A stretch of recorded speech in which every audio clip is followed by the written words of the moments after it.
Être ambassadeur du pacte, c'est emporter les engagements et les valeurs à titre professionnel et personnel, pour moi, mais surtout en tant que directeur du CHPG, auprès des 2700 agents et médecins qui y travaillent, afin qu'eux-mêmes portent ces engagements et ces valeurs dans leur quotidien professionnel et personnel.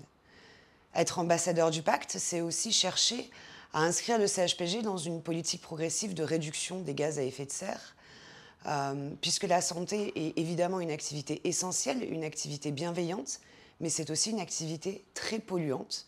Et c'est la raison pour laquelle je crois que le rôle du directeur d'hôpital en tant qu'ambassadeur du pacte, c'est de s'engager de manière très forte et de réfléchir chaque projet, chaque ambition sous le prisme de l'impact environnemental de celui-ci.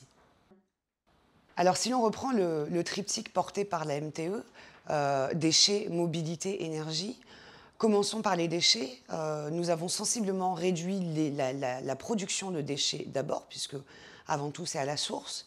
Et puis nous avons engagé un grand travail pour réduire les déchets les plus polluants, à savoir les déchets d'activités de soins à risque infectieux, puisque ceux-ci nécessitent une puissance calorifique très forte pour les éliminer.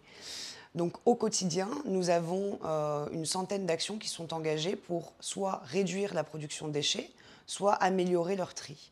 En termes de mobilité, nous avons été le premier employeur à Monaco à mettre en place une prime pour inciter les agents à prendre les transports en commun. Ici, les agents se voient rembourser une grande partie de leur abonnement, y compris en multimodal, à partir du moment où ils le déclarent à la DRH.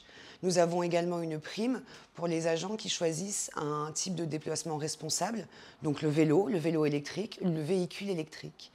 Nous promouvons évidemment le covoiturage et puis petit à petit nous remplaçons notre parc de véhicules par des véhicules électriques.